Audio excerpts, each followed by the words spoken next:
one because I have loved it. Double plus loved it every time she's come here and performed music when she has spoken, everything I love about her. And it makes me very, very sad that it's the only way I can drag her here as a feature, that she would actually come up on stage. Which makes me feel bad that the next time I might see her, if I don't go to any of her shows, might be on April 1st. I think that's a April Fool's to me. But she's going to actually be featuring with Sid Yiddish, not with them, but on the same night as Sid Yiddish here at Gallery Cabaret.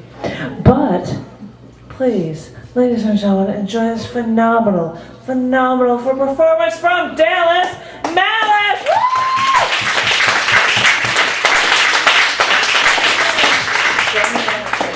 Chair, what do you need? What are these chairs? What do you need? A chair, because I'm the hulking idiot. I'm just a short person. Well, That's what happens. I'm this tilt. And that one can turn, and you're all good. And do you need assistance? I'm just going to get this over there. You left it? Yeah, I'm going to go this way. Well, I don't know. Like, It's very sit intrusive. and figure out what you need. Okay. You let's grab that first.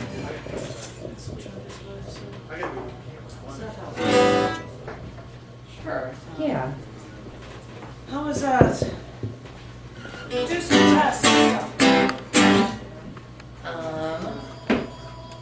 Space telephone. That happened last time I was here.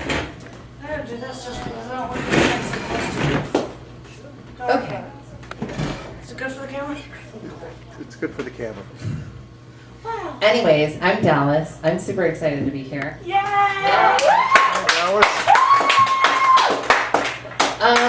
Okay, let's see.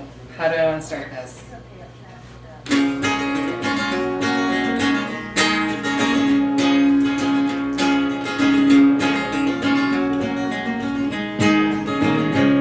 you hear that? Oh yeah! Okay, if you can hear that, I'm going to tune it because I forgot to do that before. So while I'm standing here, or while sitting, technically, everyone tonight who read is amazing.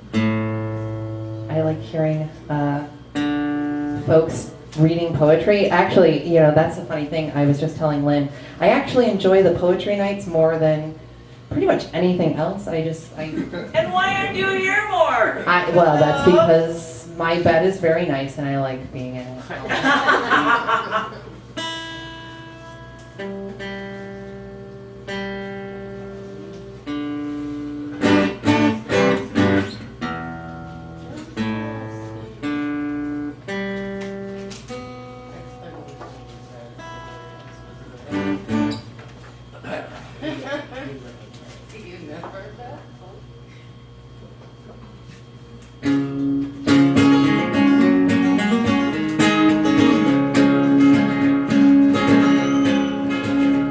Well, I got this cowgirl in from when I was 17. Yeah, that Palomino was pretty and she sure was mean.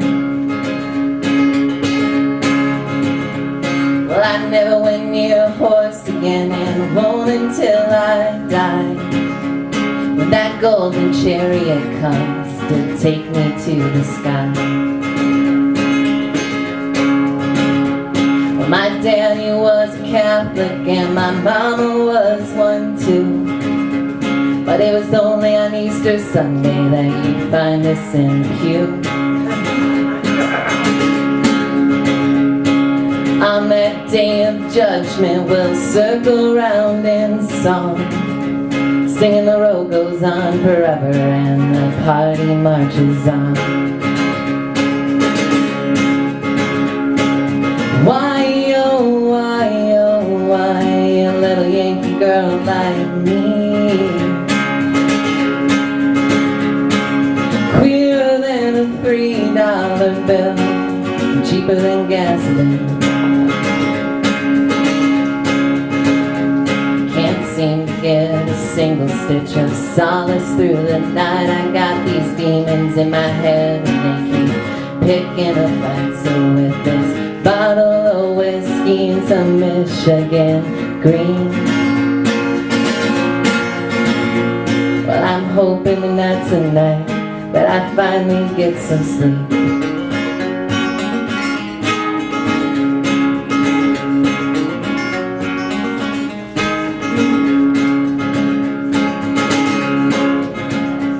Well, I found my way to Jesus through this Bible that I found in a northern truck stop while I was headed south. Picked up that sword of freedom and that helmet of faith, and I pray I'll be on the winning side one of these days. Why, oh, why, oh, why, a little Yankee girl like me, queerer than a $3 bill and cheaper than gasoline? Can't seem to get a single stitch of solace through the night. I got these demons in my head and they keep picking a fight. So with this bottle of whiskey and some Michigan green, well, I'm hoping tonight's the night that I finally get some sleep.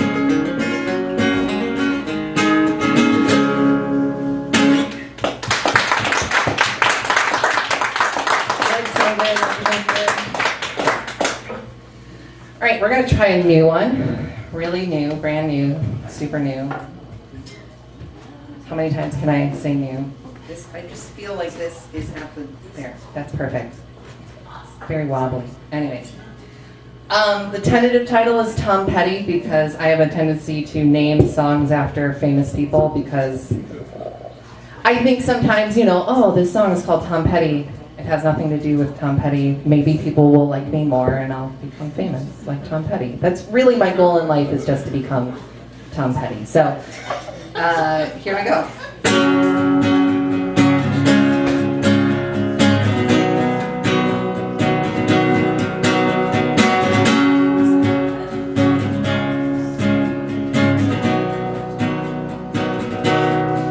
She buys a Tom Petty record from the record store. She's got a dirty little secret never told before, with a deadbeat daddy at the factory. Come on, pretty heartbreaker, you're killing me. I'm an American girl and I want it all. A downtown princess in a push-up bra. Give me your money, you can know my name. You can ask anyone and they'll say the same. 'Cause in the backseat, baby, with the windows up, no one can hear a thing. In the backseat, baby, with the windows up, no one can hear a thing. No one can hear a thing. Well, you're bare ass naked on your bedroom floor. Come on, baby doll, it's been done before. Put the stopper in the bottle, you can stop yourselves. Before you make more of a mess, oh girl, you need some help. 'Cause in the backseat, baby, with the windows up, no one can hear a thing. In the backseat, baby, with the windows up, no one can hear a thing. No one can hear a thing. No one can hear a thing.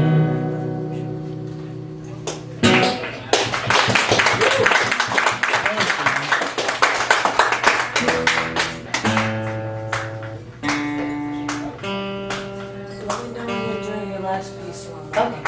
I'm going to actually read something. I'm going to play one more and then I'm going to read something just to change it up. You're done. Then I'm done. Okay. Sound good? Got it. That's. Sound good. I'd like you to play more, but I get it.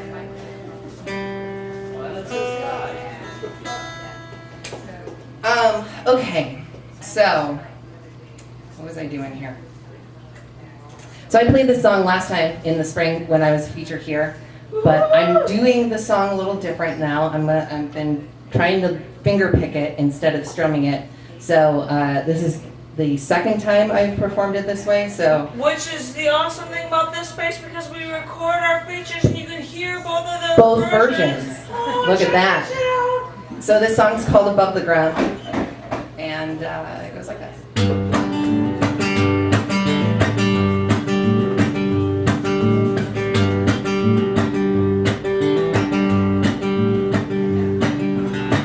I had a man down in Missouri, always said he'd take good care of me, told me not to worry. He said tomorrow, well, that sun might not shine, and you gotta live your life like you're running out of time, 'cause you'll surely be crying on that judgment day. So there ain't no reason to waste tears on me.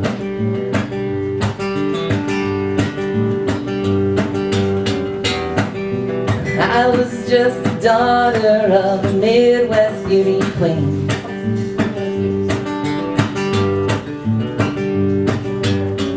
He was the son of a gun who was tall, dark, handsome, and mean. And I told him one day I'm gonna chase them city lights, 'cause I'm sick of singing old country songs on karaoke night. Well, some days, oh, I feel like I'm just chasing my tail. I want the tales they tell the day I die to be the ones where I prevail. What do you think I've been doing wrong? What do you think I could do to make him proud? That old guy up there in the sky. Well, I'll try my hardest and I'll keep my head up and I'll keep myself above the ground.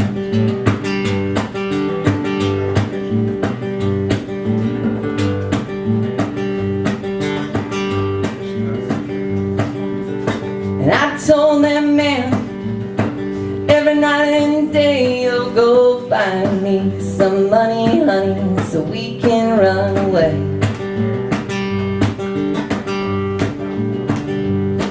Well, how was I to know that he would run right out and steal an old black Chevy pickup from the Walmart parking lot?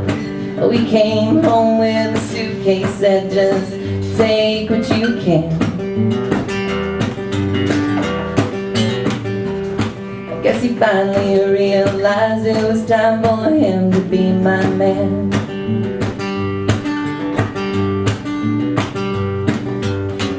He kept his foot down on the floorboards and he kept her riding fast.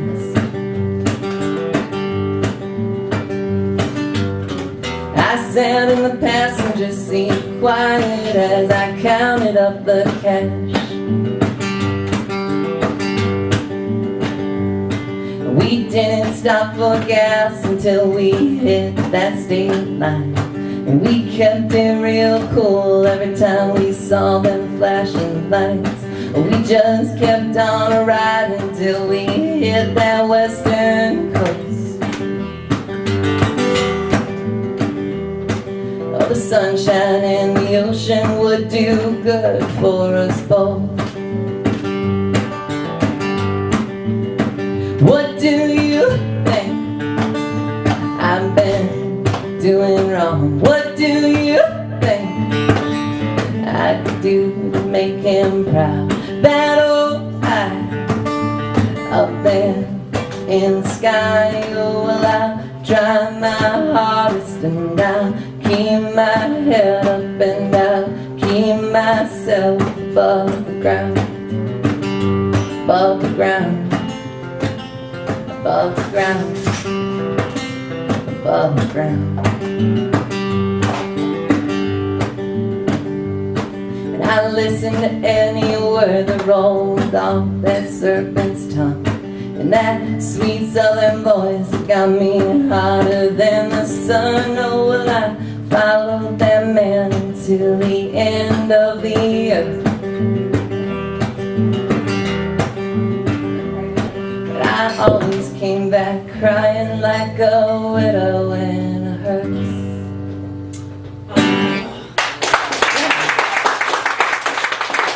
I like playing that. Anyways. You're still okay, I don't know what time it is. You can do another piece. You want to stand? I Whatever mean, you want. if you don't mind, I'd like to read something. I would love it. I feel like Would you like to stand for it? No, I'm going to sit, because I feel more comfortable sitting. Okay. Man, so you want me uncomfortable? Is that what you're saying? I don't really know who's talking, so I was kind of looking. It was him. Who's him? You're fine. Do what you want to do, my darling. Do what I want to Why don't you do. do the Sly and the Family Stone song, Stance?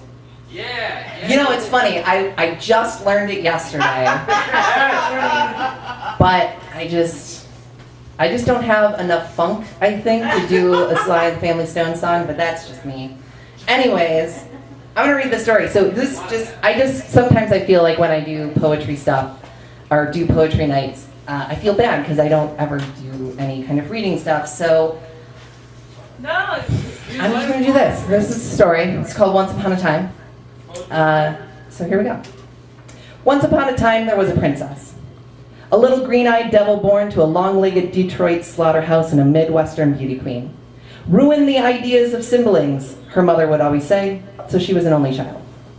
Her kingdom was a small city of modern explorers, a kingdom of churches and used car lots and 3 Taco Bells, all shadowed by a ubiquitous chemical company, considered by a great literary mind to be the asshole of the universe. Home sweet home, she said. As a child, she was an adventurer, found fighting vile creatures deep in a mossy imaginary jungle, sailing a sliver of a river in her 4-post boat, passing pillow crocodiles strewn on the floor, or perfecting her time machine, constructed, admittedly, a little haphazardly from a handful of objects found in the bottom of her mother's junk drawer, a nail file, 12 rubber bands, 2 blue zip ties, the VCR from the living room, and all the AA batteries she could find from the backs of the TV remotes. When she was feeling truly adventurous, though, she'd kick them thin Lizzie legs up, a nose deep in a heavy library book.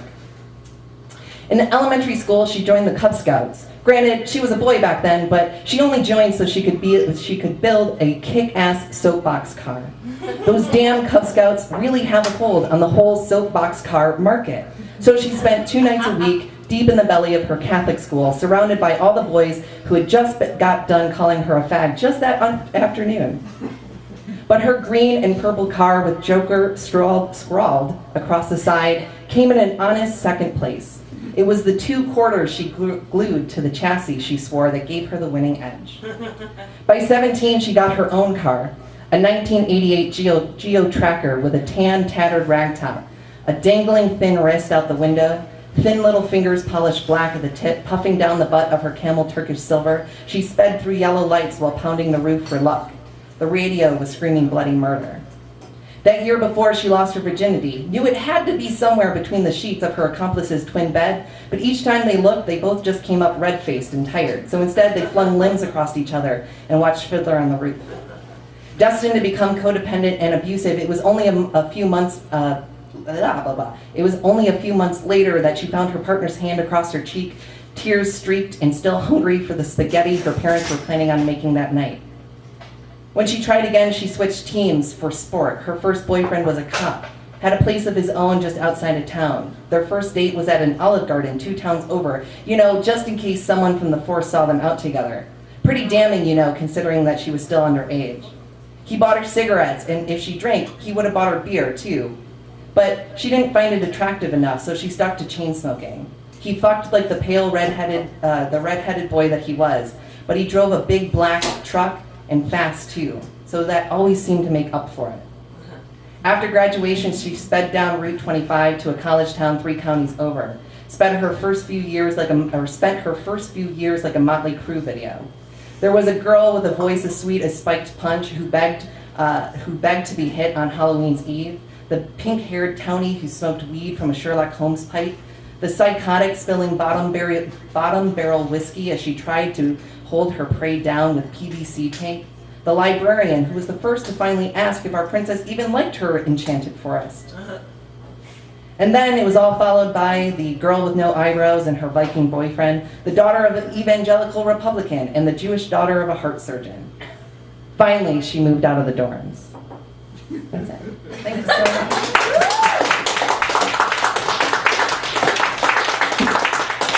Are you thinking that's the end, my darling? Yeah, I think that's Well, the end. that's because you've got to stand right there because I don't think I was loud enough. You don't want to never know.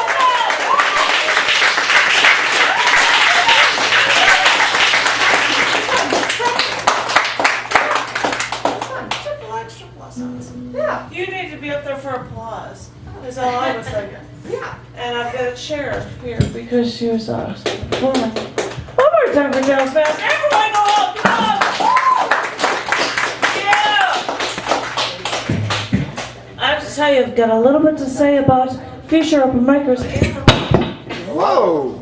Well, thank you. Drop the mic. Bam, night's over. Bam! All over. And so, singer-songwriter night. Because I'm going to give you somebody that would be for the beginning of the singer-songwriter night. And this thing is not staying in place, which is awesome. But I want to first tell you about the open mic, or not the open mic, it's a future features, because she managed to get an April 1st show. But in 2 weeks, we happen to have a Jeff Halgeson performance on December 17th. He's going to be doing an in-the-moment performance. I saw this play in the summertime, which he had to spend money for, and he's going to be actually doing it with Dave Getchuk in 2 weeks, which is so awesome. What's the name of the play? In the moment. Oh, okay. He's going to be doing I went and I paid money to see this thing, and I'm like, this was really awesome. Jeff Halgeson, I have a spot. Do you want to do it? And he's like, yeah, I'll do it. And I'll get Dave Getchuk and other people to be able to pull that off. So it'll be a really, really great show in just 2 weeks. Now, we've got Christmas off and New Year's off. But on January 7th, hey, you heard him before. Give it up for Patrick Curley, who's doing everything. Yeah, give it over! And we should be going to a thing next Monday, I swear to God. And then tentatively, because I say you guys get one a year, tentatively, Jeff Halgeson might be doing A Sign of the Time with other cast performers. I'm not quite sure yet. And I know, February 4th, we've got a double feature night with Joffrey Stewart and Dan Weinberg, which was here earlier and he's not here anymore, but Joffrey is here, which is triple plus awesome. Jackie, welcome. Why am I telling you all these things? You can always look online, www.chaoticarts.org/cafe for the cafe gallery.